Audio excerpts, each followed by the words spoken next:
Hola, muy buenos días, amigos. Estamos, como todas las mañanas, en el tiempo de entrevista de La Espada y la Pluma. Y hoy, hoy subimos de categoría, porque siempre tenemos grandes escritores, pero hoy vamos a tener a una persona que es un referente y, sobre todo, además de ser un referente, es fuente de conocimiento para sus alumnos en la universidad.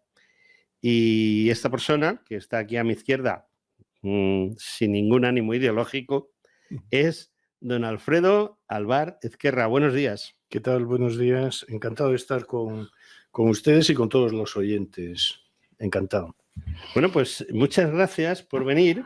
Yo le he puesto a usted de luz y fuente porque, cuando lees la solapa de su libro, de su último libro, vamos a ser claros, y más teniendo en cuenta, primero, el título. Y luego, no sé quién ha escogido la portada, pero también tiene buen gusto artístico. Pues uno dice, Dios mío, ¿con quién me enfrento? ¿A quién he sentado aquí a mi vera? Pues a un hombre de carne y hueso, normal y corriente, sí. Un pecador irredento como todos los demás, que ha tenido la inmensa fortuna de aprender a leer paleografía y de ir haciéndome como historiador a lo largo del tiempo y dedicarme a los siglos de oro de España, a los siglos XVI y XVII fundamentalmente, vamos, sí. Bueno, lo de paleografía es una medalla. No, bueno, es una obligación. Aquel que no sepa paleografía no es historiador, es, en todo caso, un cuentista. No, se lo digo porque yo, mis oyentes lo saben, yo soy ponente en el Instituto de Historia y Cultura Militar. Ajá. Y nos obligaron a todos los ponentes, así de claro, a ir al CSIC a aprender paleografía al lado del hotel, ya no me acuerdo si es Palace o Rich. En el Palace. Sí, enfrente de... Sí, en Duque de Medinaceli, donde teníamos el despacho, sí. Ahí hasta hace 15, 20 años, una cosa así. Sí, ahí tenía yo el despacho. Ah, sí. pues entonces hemos coincidido, porque yo con la edad que tengo fui a aprender paleografía. Eso es, se hacían cursos de paleografía, eso es. Sí. Entonces, claro, la paleografía es la ciencia auxiliar que da sostén a todo nuestro conocimiento, a los que nos dedicamos al mundo medieval y al mundo de la Edad Moderna, pues porque es en lo que están escritos los documentos, en letra antigua. Y si no, antiquísima. Y tal, ¿no? Y eso que sí. Los que estamos acostumbrados al tema de las recetas, sí.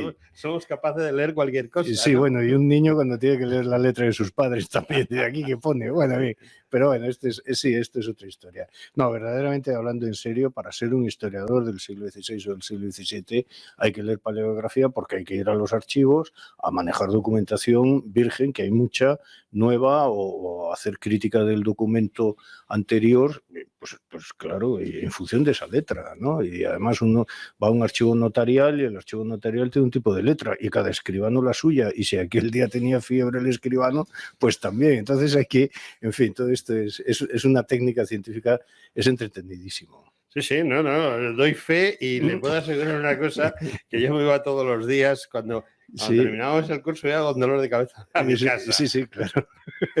Y de ojos.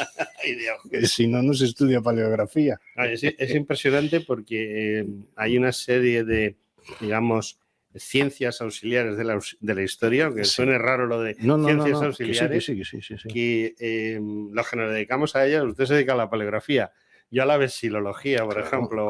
Claro, fundamental. Al armamento antiguo. Claro, entonces hay que tener, sí, pues anda que y el historiador que no haya leído economía, o el historiador que no haya leído teoría sociológica, ¿cómo va a hablar de la sociedad del pasado si no conoce teorías sociológicas? O sea, conocer historia no es solo conocer grandes retahílas de héroes y batallas y tal. No, eso es muy del siglo XIX. Hoy en día los historiadores necesitamos una formación muchísimo más abierta, más dinámica, muy ágil y, bueno, a mí me parece que fascinante. Humanística. Más humanística. Humanística. Y muchas cosas más, porque sí. Yo vine estudiando historia hace muchos años y me di cuenta que me eran muy, muy útiles mis conocimientos, por ejemplo, de algo tan sencillo como la anatomía, porque tuvimos, yo recuerdo en prehistoria, teníamos una profesora, tuve porque usted no la tuve yo, una profesora que le gustaba mucho el eslabón perdido, Lucy.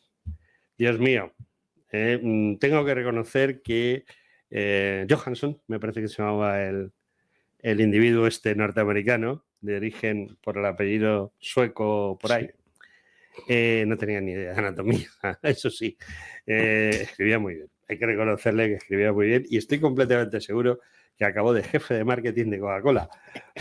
Porque Bueno, lo del eslabón perdido no lo cuajó muy bien. España hemos tenido otros jefes de Coca-Cola que también han hecho. Bueno, sí. Total, que oiga, nos hemos desviado de su tema. En efecto, sí, lo veo. Vamos a volver. Entonces me encuentro feliz en estar en un programa que se llama Espada y Pluma, ¿no? Porque hace recuerdos a las armas y las letras tan ponderadas, por ejemplo, en el caso de Cervantes, en el Quijote, cuando comenta el cautivo en la batalla de Lepanto, pongo por caso, las armas y las letras. Me ha hablado usted de uno de mis héroes. Hoy en día no hay héroes, hay gente en silla de ruedas que da mucha lástima. Y todo el mundo quiere empujar silla de ruedas, pero hace 500 años o 400, pues un soldado fue infante de marina y estuvo en la batalla de las Islas Terceras. Lope de Vega, donde estuvo en la Armada de Inglaterra y en la Armada Invencible y antes estuvo en la batalla de Azores. La Armada de Inglaterra, el Invencible es el término que ponen los ingleses para mofa de aquella armada. Jamás hablo yo de la Armada Invencible. Y nunca fue vencida. Y hablo siempre de la Armada de Inglaterra o la Gran Armada, que era como se llama en la documentación del siglo XVI, que se conserva, por ejemplo, en Simancas o en otros archivos. Bueno, verá usted que esto no es nada serio. El caso es que Lope de Vega estuvo enrolado en aquella escuadra. Yo se lo comenté en cierta ocasión a un catedrático de filología hispánica, especialista en Lope de Vega, y me dijo que de dónde me sacaba yo eso. Y le dije pues que había visto un documento en el Archivo Imperial de Viena en donde venía una relación de los caballeros de Madrid que estaban metidos en un galeón de los que iban en la Gran Armada. Y me dijo que si le podía dar noticia del documento, dije que sí y tal. Y no sé. Es decir, que documentalmente no se había comprobado todavía que Lope de Vega estuviera en la Gran Armada. En cualquier caso, claro, aquellas eran gentes, pero desde luego desde 50, 60 o 70 años antes, que vamos a decir de todos los cronistas de los reyes católicos que coparticipaban entre las armas y las letras indistintamente porque era su vida. ¿Y la Iglesia? Bueno, algunos, porque Cervantes el sargento de infantería, don Pedro Calderón de la Barca. Bueno, bien, tal, todo lo que se quiera. Sí. En definitiva. No, pero vamos, y luego Cervantes y la vida de Cervantes resulta en todos los órdenes apasionante y su vida militar él la lleva con efervescencia en su ser.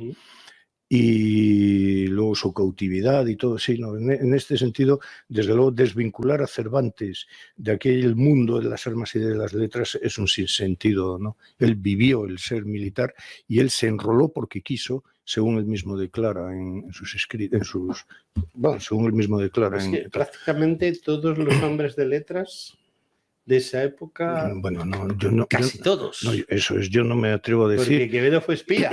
Yo no me atrevo a decir si todos o ninguno, si nada o todo, no lo sé. Desde luego no era infrecuente que naturalmente uno de los caminos de la vida de la gente fuera dedicarse al escribir, y el que escribía pues también se dedicaba a las armas, y en ocasiones había soldados que, de hecho, además las colecciones, me está viniendo ahora mismo a la memoria, las colecciones que hay de autobiografías de soldados, autobiografías escritas por soldados y que se publicaron en 2 tomos, si mal no recuerdo ahora mismo, de la Biblioteca de Autores Españoles en el siglo XIX, son espectaculares, son preciosas. No las he leído, pero pues me las acaba usted de recomendar. Hay que leerlas. En la Biblioteca de Autores Españoles, las autobiografías de soldados. ¿Seguro? Son maravillosas. Y de esas autobiografías de soldados, y me alegra mucho decirlo por la radio, esas autobiografías de soldados están plagiadas por los neohistoriadorcillos estos que escriben ahora cositas de historia sin citar la fuente, porque son incapaces de leer paleografía. Entonces utilizan fuentes del siglo XIX que están impresas y son... Pero vamos, antes se coge al ladrón que a no sé quién y tal, esas cosas. No, pero eso que dice usted me recuerda que muchas veces nos encontramos trabajos maravillosos Yo me encontré una vez un trabajo maravilloso y es solo cuestión de tiempo que el original te caiga en las manos. Si te dedicas a esto, si está plagiado, claro. Es solo cuestión de tiempo. Es de cajón, sí. Por mucho que lo escondamos. Sí, bueno, sí. Habrá visto que esta es una entrevista totalmente atípica. De momento muy agradable. Es que yo no entrevisto a nadie. Sí, sí. Yo hago una tertulia con la persona con la que estoy. Eso es. Y, así que fantástico. Bueno, fantástico. Vamos a ver. Tenemos aquí un libro con un montón de páginas, 500 y pico, tantas. sí, es que te pones un día con otro y de verdad no paras. Y además termina usted un 1 de noviembre, vaya día. Bueno, claro, pues ya le ponemos punto y final. Pero el 1 de noviembre es un punto y muy final, ¿no? Pues eso es, ya está. Y luego lo enterramos. Claro, el libro y yo estábamos hartos el uno del otro. Bueno, vamos a ver. Entender por qué usted ha escrito este libro no es nada difícil. O sea, es un especialista en la época, es un gran especialista en la época. No gracias por lo del gran, pero lo dice el propio libro. Yo me he limitado a trabajar, sí. Y ya está. He tenido la suerte de que me han ido bien las cosas en el trabajo. Alfredo, ¿por qué se metió usted en este embolado? Porque tratar de meter en 500 páginas un estudio en el cual pues se estudie como un pequeño país que tiene muy poquitos millones de habitantes, pero que muy poquitos. 5. Por eso. 5. Bueno, si sumando Aragón, no. Sí, las coronas de Aragón, Castilla y Aragón, 5. Yo pensaba que eran 4 y 1 y pico, 2. No, 5 millones, sí. La monarquía de España, o sea, Aragón, Navarra y Castilla, unos 5 millones. Unos 5. Más o menos. ¿Y Portugal? Y 1,5 millones más.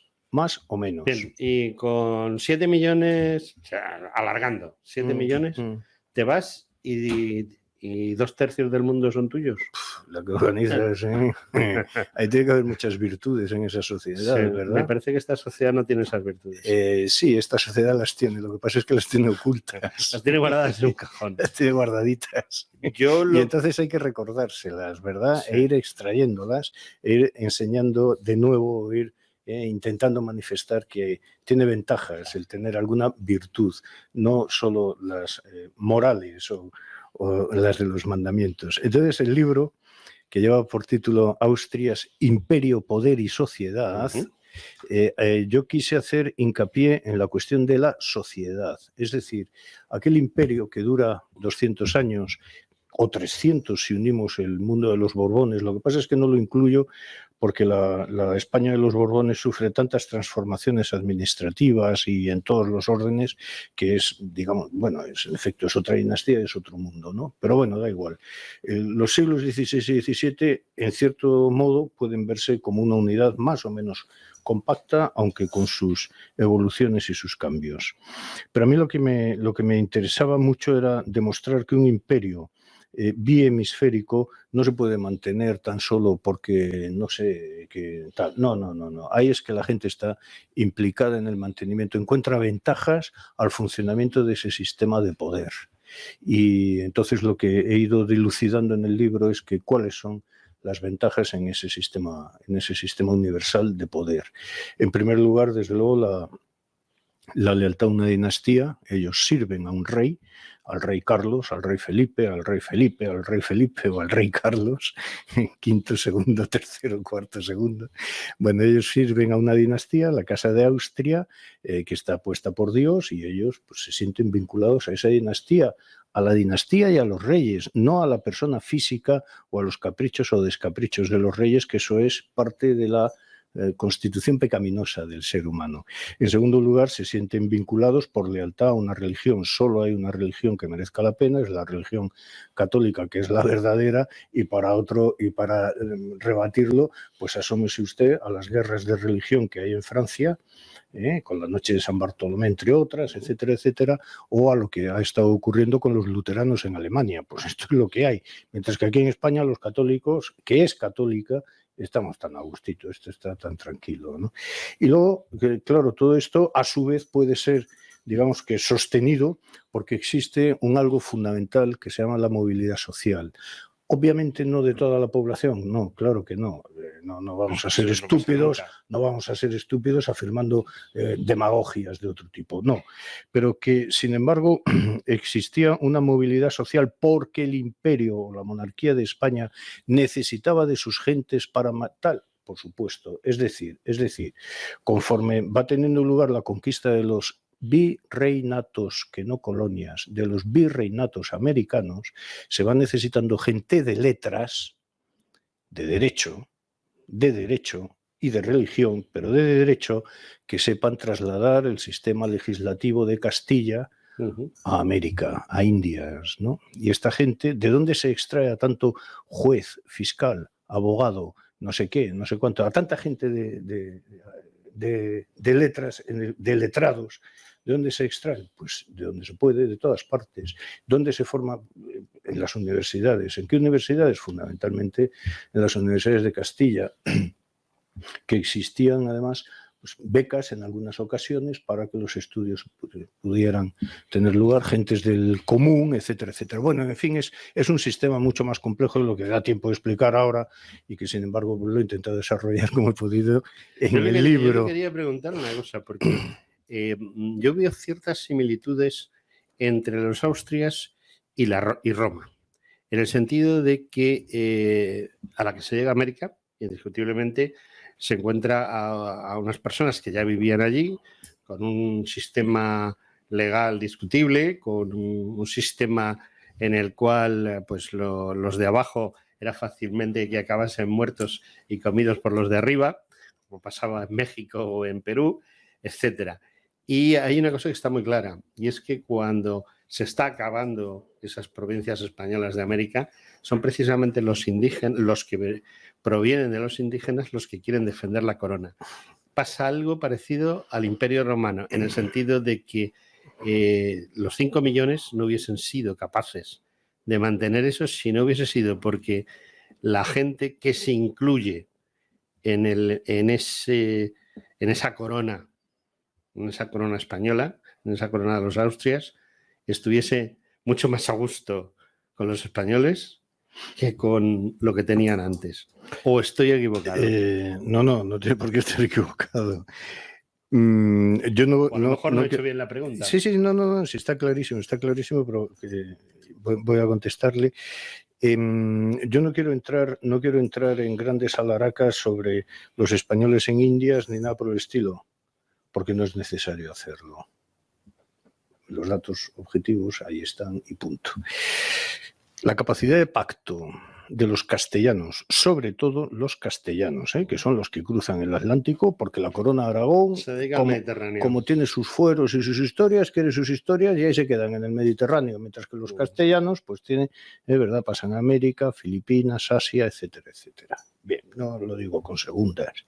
Entonces, la capacidad de pacto que tienen los castellanos es monumental, Es decir, la conquista de América o el mantenimiento del virreinato de Nápoles o el milanesado, ¿de acuerdo? Todo esto no se consigue por mor de las armas o tal, no. Esto es pues porque quien llega allí sabe qué es lo que tiene que hacer y pactar fundamentalmente, y así consta en las instrucciones a los virreyes o así consta en las instrucciones a los embajadores, que lo que hay que hacer es pactar, pero escrito por los reyes. Quiero decir, por lo tanto, Consejo de Estado, Consejo de Castilla, de acuerdo, por la élite política que rige el imperio, que hay que pactar con las oligarquías territoriales. Y el pacto con las oligarquías territoriales se hace igual en Nápoles que con la Malinche. Y esto es lo que da, esta es una de las explicaciones para entender por qué esto funciona el imperio como funciona. Y luego, claro, acostumbrados además... Los primeros que cruzan el Atlántico vienen ya vapuleados de la Guerra de Granada, que son 10 años, 1482-1492, ¿no? Vienen ya vapuleados de esa guerra. Los primeros que cruzan el Atlántico saben olfatear muy bien quién está con y quién está contra. Y esto es fascinante, claro. Esta es otra de las inmensas lecciones históricas de expansión del poder y de la capacidad de pacto que se dan en la historia universal. La llegada de, las conquistas ¿verdad?, de los virreinatos de la Nueva España, México o del Perú, que no se tarda nada en hacer, ¿no? Eso funcionó en América, funcionó en Oceanía. Pero estamos hablando de Austria, lógicamente, y hay un caso muy curioso, el de Don Juan de Austria, sí, y el de otros que estuvieron en esa zona de Europa donde el sol es negro y frío, ¿no? Como dice Pérez Reverte. A lo mejor no es una buena cosa la que he dicho, pero a mí me gustó esa frase de un sol negro. Lo cierto es que no fuimos capaces de hacer eso mismo en Europa. ¿Por qué? ¿Cómo que no? Afirmar eso es no conocer la historia de verdad. Sí. Y es dejarnos llevar por la historia del siglo XIX o por los novelistas actuales. Vamos a ver. La República de Holanda nace en 1648. La República de Holanda no nace en 1510, ¿eh? Nace en 1648, después de una guerra, sí, es verdad, después de una guerra de 80 años y después de un primer intento con la tregua de los 12 años de 1609. Bueno, hasta entonces, o hasta los primeros alborotos de Flandes en el verano del año 66-67, ¿no? Hasta entonces se habían mantenido, insisto, en el pacto con las oligarquías territoriales. Por los motivos que fueran, los condes de Egmont y Horn, no voy a entrar en los detalles, ellos o Felipe II, me da igual, que tanto monta tanto, rompen el pacto. Y entonces, una vez roto el pacto, llega el enfrentamiento. Bueno, ¿por qué no se mantiene este pacto en Flandes? ¿Por qué no se mantiene el pacto en Flandes? Bueno, pues porque hay muchos elementos que lo distorsionan todo, entre otros la religión. Claro. Lutero. Bueno, ahí es Calvino. Bueno, Calvino, perdón. Es Calvino, ¿no? En este caso, ¿verdad? Entonces, es mucho más complejo las causas de la ruptura. No es un problema religioso, también es mucho económico. No, que digo que es mucho más complejo que esto. Sí. Evidentemente también es una cuestión, pero vamos a ver, que también las 3 zonas urbanizadas más ricas de Europa entonces, las tres zonas urbanizadas más ricas de Europa son Flandes, el Milanesado o el Valle del Po, Flandes, el Valle del Po y Castilla. Esas son las. Por lo tanto, si existe una interdependencia entre Castilla y Flandes, que la hay, lo mismo que de Flandes con Castilla, que la hay para poder dar salida a toda su producción, del mismo modo que existe la interdependencia, existe también la rivalidad económica. Ha habido, y ya llevamos 2 cosas apuntadas. Una, el problema religioso, y Jean Calvin detrás, o Juan Calvino detrás, o el calvinismo detrás. 2, cuestiones de carácter económico. 3, antirromanismo. 4, defensa a ultranza de lo foral o de lo popular suyo. 5, tal cual. Sí, pero perdón, es que no, Inglaterra no pinta nada en todo esto. Inglaterra es un elemento que está incordiando e intentando hacer que exista una disfunción, pero que de verdad, o sea, que lo de Inglaterra no es que aquí se tiene la idea de que la Inglaterra del siglo XVI es la Inglaterra de principios del siglo XX. Era una potencia de tercer orden. No era potencia, bueno, eran ellos y ya está, ¿no? Es que, de verdad, o sea, yo me he formado en Inglaterra, que conste, o sea, yo aprendí de chiquitillo, estoy en Inglaterra. Y entonces, Drake. Bueno, cuando Drake da la vuelta al mundo, ¿vale? Creo que había habido algunas flotas que habían dado esa vuelta 50 años antes, si mal no recuerdo. Y dicen, no, y entonces llegó Drake, que era muy valiente y tal, y asaltó toda la costa pacífica y se le llevó por delante lo que había allí. Hombre, toma, claro, porque los españoles, que no eran tontos, no habían fortificado la costa pacífica, porque no hacía falta fortificar la costa pacífica, porque no había marineros o marinos capaces de atravesar el océano Atlántico como lo hacían los españoles por el sistema de flotas y galeones 2 veces al año, saliendo desde Sevilla, llegando a Cuba, de Cuba distribuyéndose hacia la Nueva España o hacia Colombia y Venezuela, y luego regresando, y esto 2 veces al año, todos los años, una y otra vez, para llevar y traer de todo, por cierto, porque por más que se me quiera contar que todo lo que se extrajo de la plata americana o el oro americano. Eso da mucho gusto.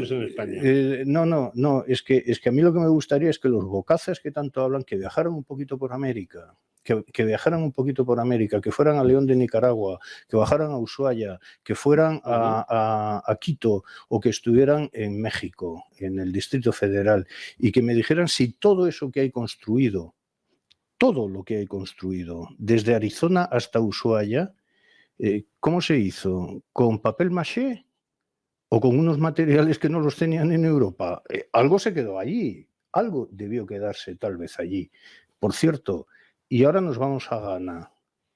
Díganme, por favor, si lo saben, en Ghana o en la costa de Guinea, ¿qué hay de patrimonio mundial de la UNESCO? Solo el castillo de San Jorge de Almina, que es en donde cargaban a los negros para llevar los esclavos a América, los portugueses, los holandeses y los británicos. Esto es el patrimonio mundial que dejan las culturas del norte y en cierto modo también Portugal, en la esquina del Golfo de Guinea. Vámonos a buscar ciudades patrimonio de la humanidad, insisto, desde Arizona o desde Nuevo México hasta Ushuaia. Efectivamente. Es que ha sacado usted el tema de Portugal. Y en el Caribe. Portugal siempre me ha llamado, exactamente en el Caribe, siempre me ha llamado la atención porque ha actuado de una manera que siempre que ha podido ha estado del lado de Inglaterra y no del lado de España o de Castilla, como lo queramos llamar. Sí, depende de los momentos y depende. Bueno, claro. Bueno, ha habido veces que no es verdad. Sí, pero que no es verdad. ¿Cuántas veces? He estado hace unos días en Granada y todavía me acongoja y me emociona ver el sarcófago del príncipe Miguel, que habría sido rey de Aragón, Navarra, Castilla y Portugal. Y Portugal. Eso sí que era una potencia, ¿no? Y no eso habría sido, o sea, ¿se imaginan lo que habría sido la historia de España si aquel niño Miguel, tan mimado por Isabel la Católica y tan cuidado por ella, hubiera heredado los 4 reinos peninsulares entonces? ¿Qué habría sido de la historia de España? Y sin embargo aquella criatura se murió con 3 años. Prácticamente en los brazos de la abuela. El príncipe Juan. Y el príncipe Don Juan, claro, evidentemente el hijo de Isabel y de Fernando, el hijo casado con Margarita de Austria y toda la historia. Pues aún hay otra muerte de la cual no se cae en la cuenta y que es también de capital importancia, que es la muerte del príncipe Baltasar Carlos, el hijo de Felipe IV, que 2 años antes muere la madre, muere él, y por lo tanto no hay descendencia varonil de Felipe IV, y tiene que buscar deprisa y corriendo ya al final de su vida un matrimonio para intentar procrear un heredero varón, y nace el príncipe Carlos, luego Carlos II. La muerte del príncipe Baltasar Carlos, que era un adolescente con una formación monumental, con unos conocimientos de la teoría política y de la geografía sobre la que tenía que regir, espectacular, un gran príncipe del barroco, y murió con 16 años en Zaragoza, acompañando, por cierto, a su padre a la guerra de Cataluña para saber qué era la guerra, que era una guerra pues a mediados del siglo XVII, ¿no? Y murió el chaval, ahí murió, y además, y lo más impresionante de aquella muerte, con lo que significó, es el encontrarse al padre, el padre que había llevado al hijo para que el hijo aprendiera qué es el gobierno de una monarquía. Se le muere el hijo y vuelve a Madrid. El padre llega aquí al Alcázar de Madrid por la noche, y cuando llega le espera en la puerta, vamos a entenderlo así, le espera en la puerta la hermana del príncipe, y le dice, y le tiene que comunicar el padre que vuelve solo, que el hermanito se ha quedado por el camino, ¿no? Es una cosa tremenda. Y Felipe IV, que era un gran lector y un gran escritor, además de traductor del italiano, lo cuenta todo esto en unas cartas a una monja, y es sobrecogedor leerlo de puño y letra del rey. La paleografía de nuevo. Nos hemos desviado mucho del guión de su libro, pero es que a mí no me gusta hacer spoilers. Entonces prefiero hablar del tema. Claro, pero es que todo esto es lo que está contado, que no es un libro de historia de España, sino que es explicando cómo puede funcionar todo esto. Sí. Pregunta. Y esto sí es historia. Carlos II, ¿por qué tiene tan mala prensa si cuando profundizas un poco Carlos II no fue tan mal rey como nos quieren vender. Bueno, yo por Carlos II... Es la idea que yo tengo. Sí, de acuerdo. No, yo por Pues Carlos... estoy también equivocado. No, no lo sé. No. Yo personalmente la idea que tengo de Carlos II va siempre acompañada de cierta conmiseración hacia él. Tuvo grandes gobernantes, tuvo intentos de fragmentación de su monarquía y lo peor que él debió vivir fue el darse cuenta de todo lo que estaba ocurriendo a su alrededor y que él no tenía la fuerza ya, o que la monarquía de España no tenía la fuerza para poner orden a todo esto. Pero sin embargo, ni se consiguió fragmentar a España entonces, ni la guerra de sucesión destrozó España como pretendían los enemigos de la monarquía. ¿De acuerdo? Y esto es muy interesante. ¿Qué es lo que ocurrió? Pues que hubo gobernantes también en tiempos de Carlos II que echaron los restos por mantener la grandeza de la monarquía hasta donde se podía. Y insisto en el hasta donde se podía, porque es que estaban coaligados contra la monarquía de España todas las potencias. Inglaterra, Portugal, Francia, todo estaba en contra de la monarquía de España. Naturalmente era el enemigo que había que vencer, porque las riquezas que tenía eran innumerables. Y, por cierto, los conocimientos científicos también, que suele olvidarse. Cada vez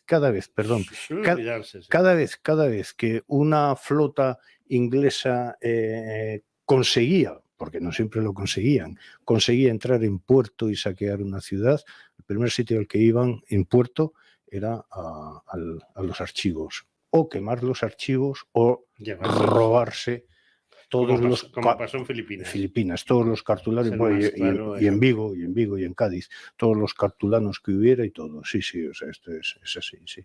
Entonces, en el libro cuento pues todas estas cosas, cómo funcionaban las universidades, en qué consistía la promoción social, cómo se hace partícipes a muchos individuos del común de las riquezas del imperio, a muchos, de muchas maneras, en fin, pues es la complejidad de explicar cómo una sociedad apoya a lo que, siguiendo a la historiografía italiana, llamo el imperio funcional.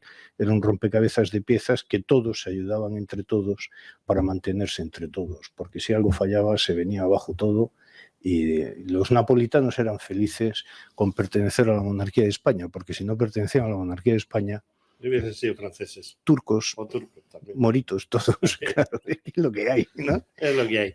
Pero de todas maneras, yo hay una cosa que siempre me ha llamado también la atención. Yo soy como un turista que está siguiendo al guía. No entiendo yo por qué esa actuación de los Austrias que podrían haber ido detrás de Carlos II y por qué quien entra son los Borbones cuando no tengo nada claro a quién debíamos haber apoyado de verdad y quién de verdad merecía la pena. Ya sé que estamos hablando de ucronías. No, claro, no, y el testamento de Carlos II es ley, y ya está. El testamento de Carlos II es ley. Claro, los testamentos de los reyes son ley. No hay más. Ya, pero luego es que el testamento sí es ley, pero luego hay guerra. ¿Y por qué hubo guerra? Quizá porque no se quería cumplir el testamento, ¿no? Porque a lo mejor venía muy bien, ¿verdad? Volar la estabilidad política como fuera que podía dar la monarquía de España. No nos interesaba para nada el haber continuado. No, la guerra no. Independientemente del testamento. La guerra no la organizan españoles. No, la organizan desde fuera. Francia por un lado e Inglaterra por otro. Bueno, Francia porque tiene el derecho a exigir que se cumpla el testamento. O sea, el causante de la guerra de sucesión es la monarquía inglesa. ¿Pero cuántos testamentos se han incumplido? Miles. Bueno, que yo sepa... de reyes no tantos. Claro, es que el testamento, es que el orden sucesorio queda establecido en el testamento. Y eso no se puede tomar a la ligera.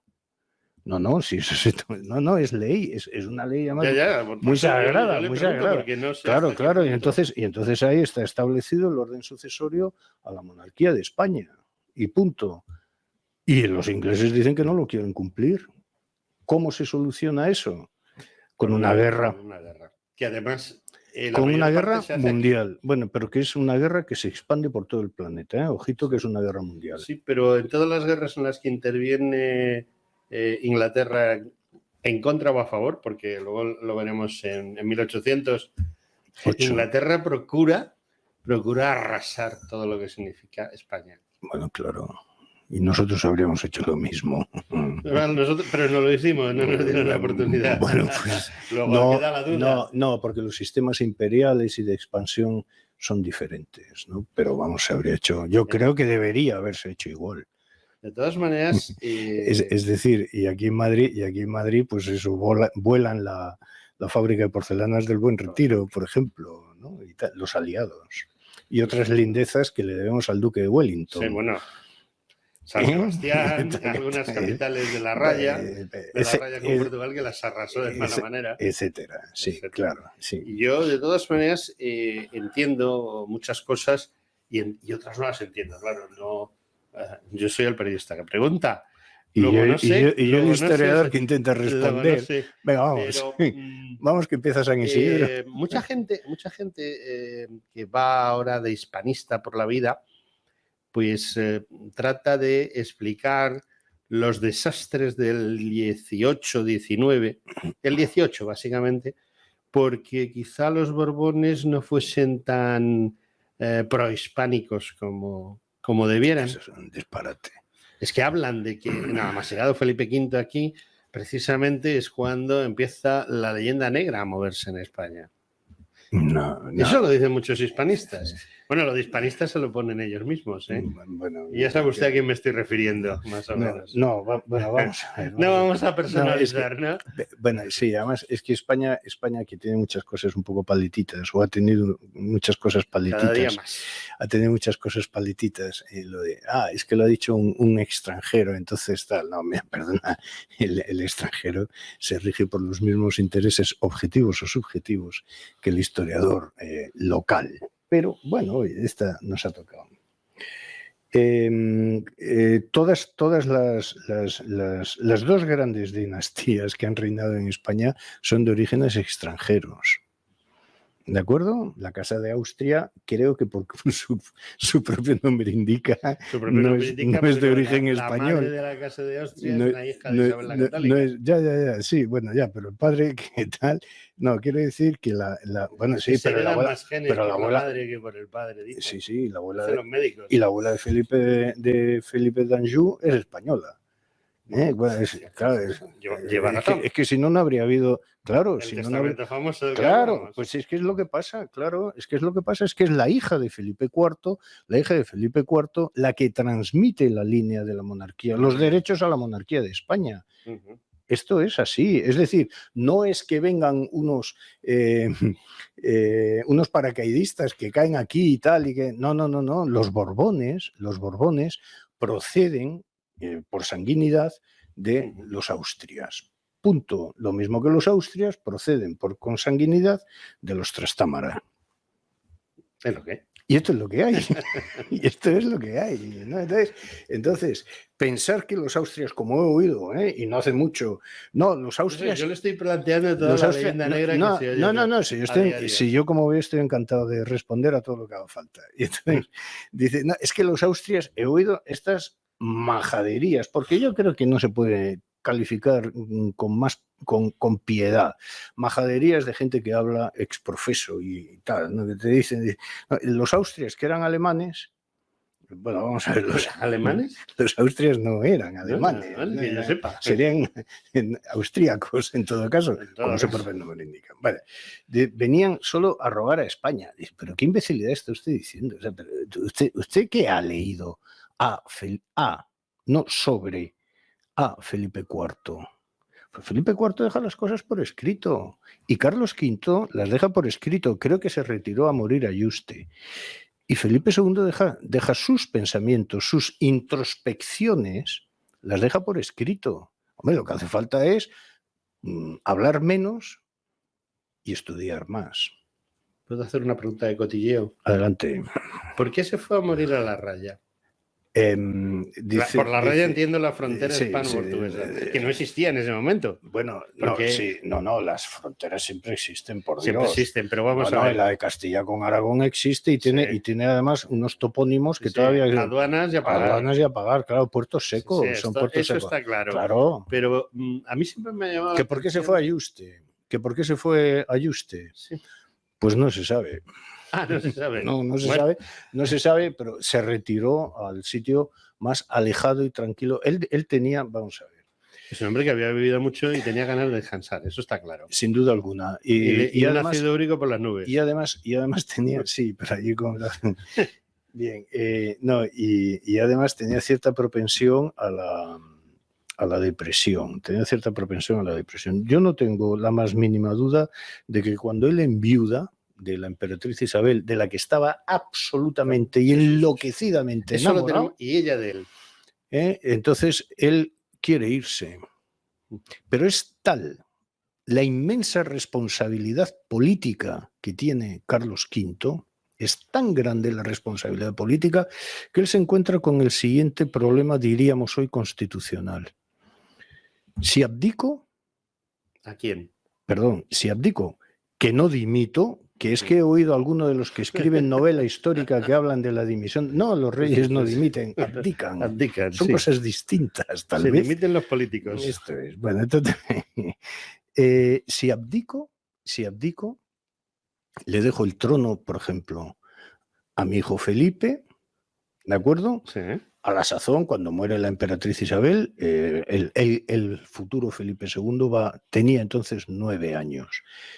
Imaginemos que él abdicara ya 2 o 3 años después. Si abdico, el príncipe Felipe tiene 12 o 13 años. Sí, no es una edad muy... No, eso da igual porque se le nombra un consejo de regencia y andando. No hay problema del todo. El problemón vuelve a plantearse porque mi madre diría, Carlos V sigue viva, Juana, la loca que estaba loca, sigue viva. Y entonces vuelvo a plantear otra vez el problema con el que yo he tenido que convivir cuando vine a estos reinos, es decir, a España, que era que estaba Juana viva y él vivo.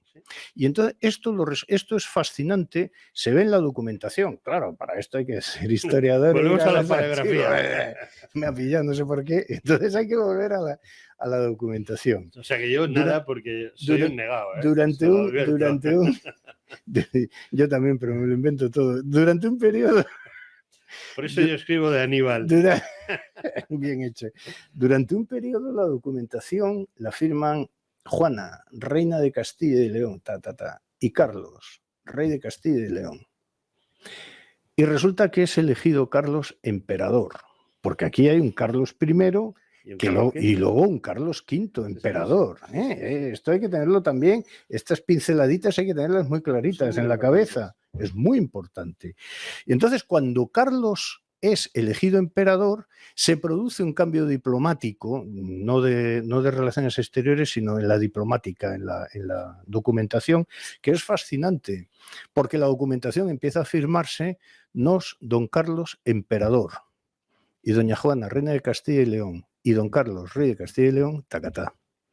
¿De acuerdo? Y y entonces se puede anteponer a Carlos a Juana, pero claro, quiero decir que el problema constitucional de la convivencia de dos reyes, es que eso es muy delicado. En ese momento sí, hoy en día no, pero en ese momento sí. Bueno, afortunadamente porque tenemos la inmensa fortuna de que quienes están alrededor del rey Juan Carlos no quieren meter bulla. No, las cosas hay que reconocerlo así. Esto es así. Porque podría haber mucho jaleo. Volvemos al rey Carlos. Bien, entonces volviendo a Carlos V, ellos se encuentran con que Juana es reina, Carlos es rey.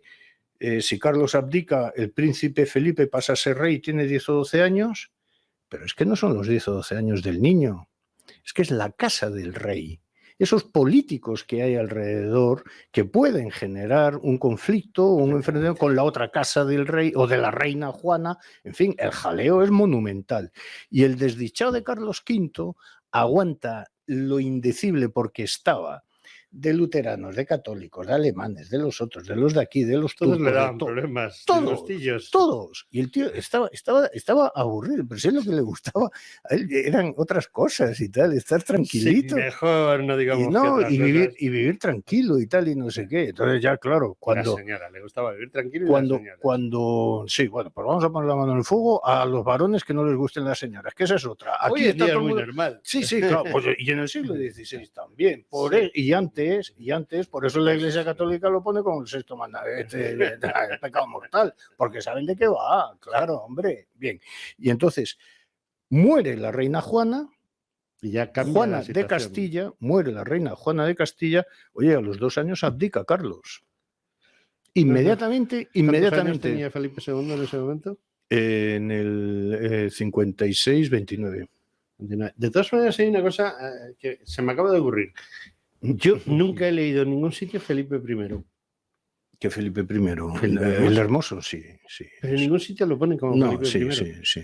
Siempre todos los historiadores, o por lo menos los que yo he leído. Bueno, claro, no, es que no es que, bueno, es como claro. Fernando II de Aragón. Nadie dice Fernando II de Aragón. Yo hablo de Felipe I, vamos. Sí, usted sí. Es como, o sea, Es Felipe I. yo de repente descubro que la unidad militar más antigua del mundo la crea Fernando II de Aragón. Sí, claro. Y tengo que preguntar, ¿y quién es Fernando II de Aragón? Claro. Dicen, Fernando el Católico. ¿Se da cuenta es obvio. De la importancia que esto tiene? Sí. Claro, porque Felipe II, ¿de acuerdo? Felipe II de Castilla era Felipe I de Aragón, ojo, y Felipe I de Portugal, y Felipe I de Nápoles.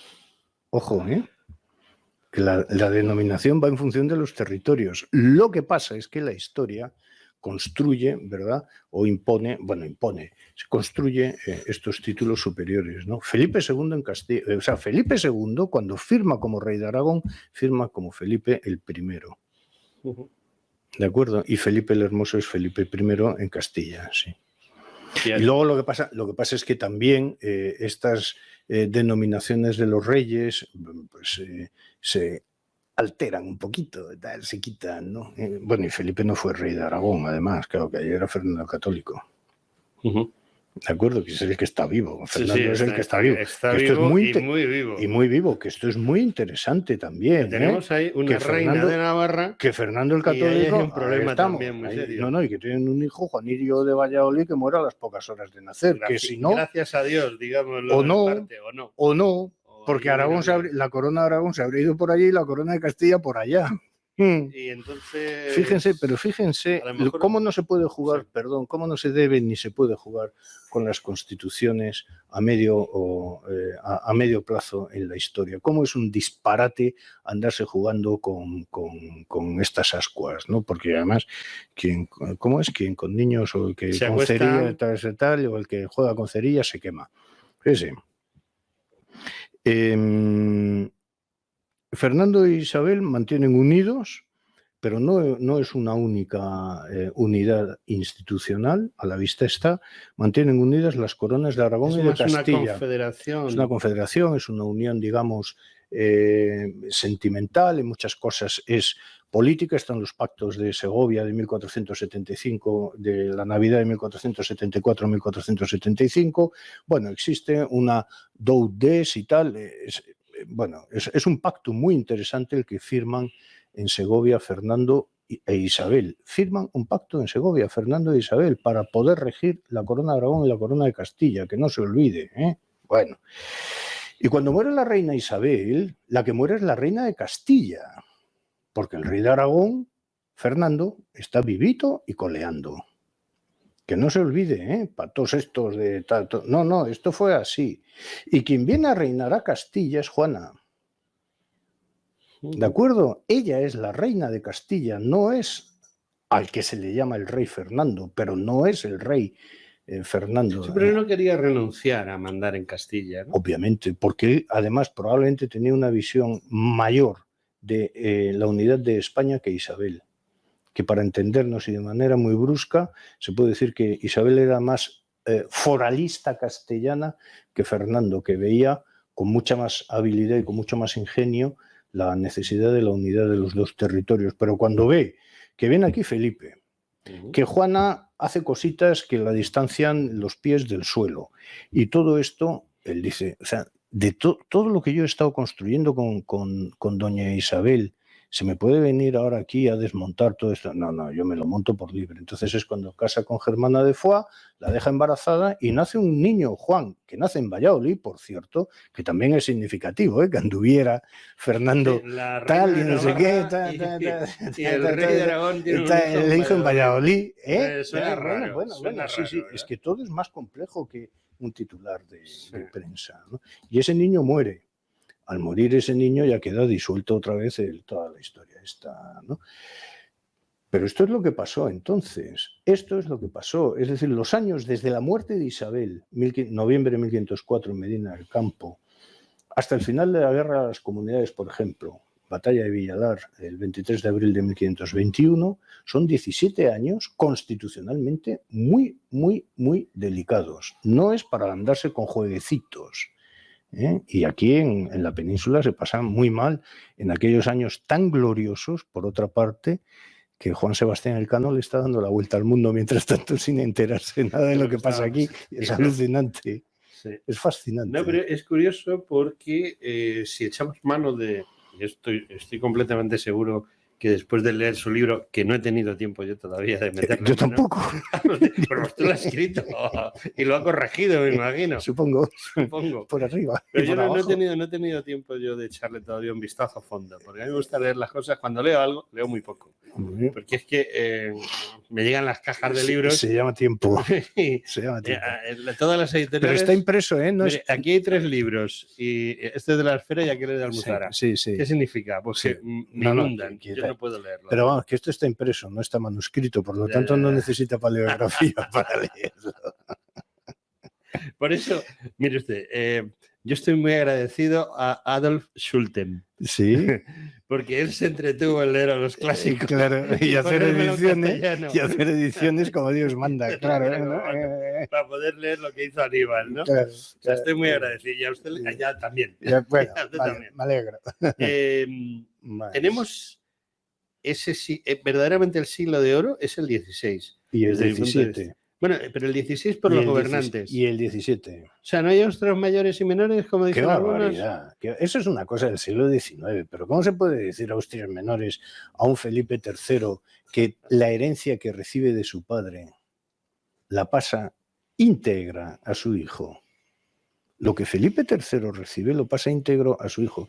Que tuviera menos carácter, que fuera más tal, que fuera... Sí, todo eso es verdad, pero vamos, la España de Felipe III es una España de armas tomar, ¿eh? Y la de Felipe IV, tela, ¿eh?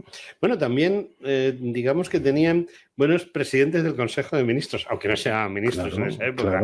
Claro, es que lo que se tiene, y lo trato además en el libro, cuál es la formación de cuántos consejeros había, cuántos consejos de la monarquía, cuántos consejeros, cuáles eran los sueldos de esos consejeros y cuál la formación de aquellos consejeros de la monarquía. Y claro, cuando uno, y hablo también de los diplomáticos también, ¿eh? Sí. Y cuando uno ve el mundo que conocían aquellos que gobernaron aquel mundo de los siglos XVI y XVII, hombre, pues entra en un cierto proceso, digamos, de depresión comparado con la actualidad ahora, y las cajas de supermercados. Exactamente. Ese es el problema, que el presidente del gobierno, que no es presidente del gobierno, sino del Consejo de Ministros, no se puede comparar con el presidente. Claro, bueno, esos eran los válidos, pero que me da exactamente igual. Con un presidente del Consejo Real de Castilla. Una persona como el Conde Duque o como el Duque de Lerma, se puede hacer cualquier cosa. Sí, claro. Se puede gobernar el mundo. Claro. Y si antes has tenido otro presidente, entre comillas, como Cisneros, pero es que además, ¿qué tienes ya? Claro, o sea, pero es que además... No, pero tienes unos primeros ministros... Vamos a ver, todo el imperio, o los miembros de los consejos, que simultáneamente gobernaban el imperio desde Madrid, no llegaban a un centenar de personas. Pero sabía lo que se tenía entre manos. Quiero decir que el Consejo Real de Castilla, el Consejo Real de Aragón, el Consejo de Hacienda, el Consejo de Guerra, el Consejo de Estado, el Consejo de la Cruzada, el Consejo de no sé qué, tal, un centenar de personas como mucho. Y esta gente sabía muy bien. ¿Por qué? Pues porque no eran unos chiquilicuatres que... No. Es que uno se coge el cursus honorum de esta gente y alucina, claro, porque es que el que no... Primero, os habían dedicado a las armas por cuestiones familiares y por lo tanto algo de la guerra conocían y eran tiempos en los que había que saber de la guerra. Es que en la guerra se forma uno. Dos, que si se forman dos, o bien eran hombres, eran letrados, formados en el derecho en las universidades de Alcalá o de Salamanca, sí. No con títulos en universidades privadas comprados y tesis doctorales hechas nadie sabe bien. No, bueno, o licenciados o doctores, o licenciados o doctores en letras, o sea, letrados en derecho, habitualmente en derecho civil. Y estos individuos luego habían ido haciendo un cursus honorum, no solo por Castilla, empezando pues por corregidor en Soria y de ahí pasar luego a corregidor de La Coruña y luego pasar sino que luego a lo mejor habían saltado a Nápoles y en Nápoles habían desempeñado durante 4 o 6 años de su vida otro oficio y de Nápoles habían pasado a lo mejor al milanesado y del milanesado a lo mejor habían pasado a algún tribunal de Indias y a lo mejor de allí habían acabado con 50 años volviendo a la península, a un consejo de Hacienda, a un consejo de Indias, a un consejo de Castilla. Conocían su oficio, digamos. Conocían, hombre, sabían latín. Normalmente. Tela. Y luego y si no, los contadores que forman. Y luego, bueno, unos consejos eran de carácter técnico, el Consejo de Hacienda era un consejo constituido por gente que sabían, siempre además gente que sabía mucho de cuentas, que estaban muy formaditos en ello, y el Consejo de Estado eran diplomáticos o agentes de guerra que habían recorrido medio planeta, con la armadura puesta y así sucesivamente. No, aquello no era broma y ellos sabían que no estaban por 4 años y voy a pillar todo lo que pueda y aquí voy a ser leal a una pequeña diferencia. Voy a ser leal a la dinastía y a la religión, que son valores inconmensurables. Hoy en día no tenemos ninguna de esas dos lealtades. La dinastía la tenemos, ¿eh? Sí, pero lo que no tenemos es la lealtad. Pues eso es lo que pasa. Ese es el problema. Ese es uno de los problemas, sí.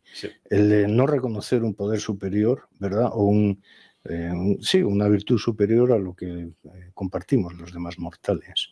Sentirnos de igual a igual. No, hombre, no. Es que... Se llama auctoritas en términos latinos.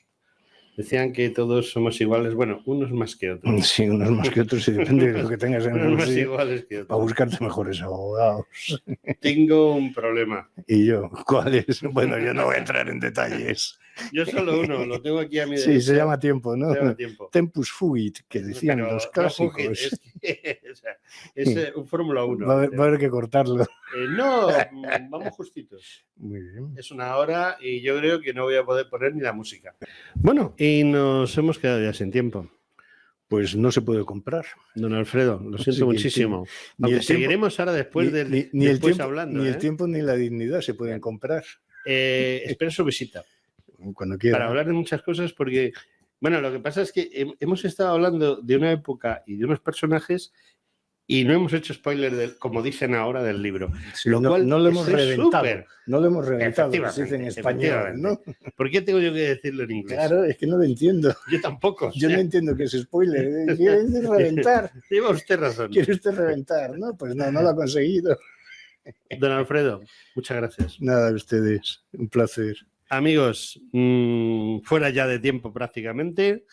Hasta la semana que viene.